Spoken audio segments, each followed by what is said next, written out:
جب اللہ کسی سے ناراض ہوتا ہے تو اس کا لباس اتر جاتا ہے. تو لباس کا مختصر ہوتے چلے جانا یہ کوئی دلیل اس بات کی نہیں ہے کہ یہ بندہ ترقی یافتہ ہو گیا ہے، بلکہ یہ اس بات کی دلیل ہے کہ اللہ اس سے ناراض ہو رہا ہے، اس کا لباس سکڑتا چلا جا رہا ہے. تو لباس کا مکمل ہونا، تینوں مقاصد لباس کے نصیب ہوں. سب سے پہلا مقصد لباس کا پردہ ہے. دوسرا مقصد لباس کا گرمی اور سردی کے اثرات سے بچنا ہے. تیسرا مقصد لباس کا زینت ہے. یہ تین مقصد ہیں لباس کے. پہلا مقصد پردہ، پردے کی چیزوں کو چھپانا، جن کا پردہ میرے رب نے رکھا ہوا ہے. دیکھو اللہ نے حضرت انسان کو شعور دیا، اس لیے اس کو پردہ کرنا پڑتا ہے. جن کو شعور نہیں ہے ان کے پردے کا قدرت نے خود اہتمام کیا ہے.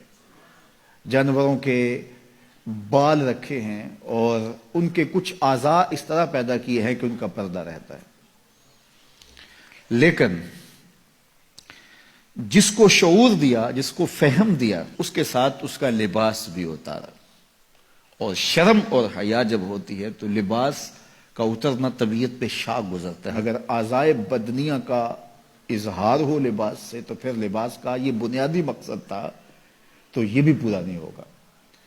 اس لیے فرمایا جو عورتیں لباس پہن کر بھی ننگی نظر آتی ہیں قیامت کے دن برہنہ اٹھائی جائیں گی، رسوا کر دی جائیں گی. لباس پہننے کے باوجود بھی وہ جو ہے وہ برہنہ دکھائی دیتے ہیں.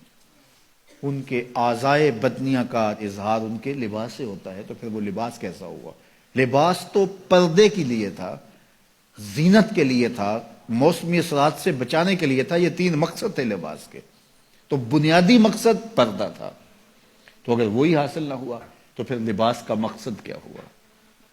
تو یہ بات ذہن میں رکھیے گا کہ جب کسی بھی معاشرت میں ان کا لباس سمٹتا ہے تو پھر معاشرے کے اندر جو ہے وہ بے حیائی پھیلتی. آج کل یہ شارٹس پہننے کی عادت ہو گئی ہے اور اس میں یہ گھٹنے بھی ننگے ہوتے ہیں، جبکہ گھٹنا شامل ہے آپ کے پردے میں، آپ کے سطر میں. مرد کا سطر گھٹنے سے لے کے ناف تک ہے. اگر کسی مجبوری سے یا کسی وجہ سے وہ کوئی ایسا لباس پہنتا بھی ہے تو وہ اپنے گھٹنوں کو ننگا نہیں رکھے گا اور ننگا نہیں ہونے دے گا.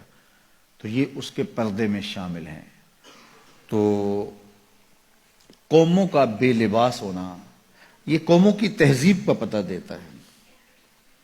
میں وہاں اندلس میں گیا تو کرتبہ میں اور غرناطہ میں تاریخ دیکھنے کے لیے میں 2 دفعہ گیا. اور مجھے یہ تھا کہ میں جہاں مسلمانوں نے ایک مدت تک حکومت کی ہے ان مناظر کو اپنی آنکھوں سے دیکھوں. تو غرناطہ میں بھی دیکھا اور کرتبہ میں بھی یہ دیکھا کہ ان کے پرانے مکانوں کا جو طرز تعمیر ہے وہ یہ ہے کہ ان کی جو کھڑکیاں ہیں وہ قد آدم سے اوپر شروع ہوتی ہیں.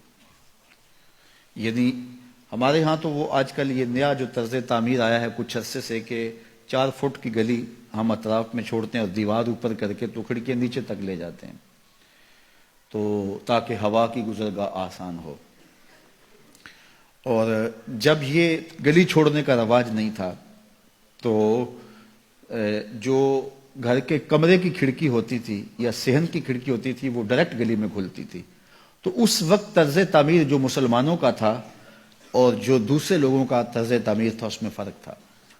جو دوسرے لوگ تھے وہ نیچے سے کھڑکی شروع کرتے تھے اور ہم قد آدم سے اوپر شروع کرتے تھے، چونکہ یہ طرز تعمیر بتاتا ہے کہ اندر کوئی حیا والے رہتے ہیں اور گلی سے گزرنے والے شخص کی نظر اندر نہ پڑے.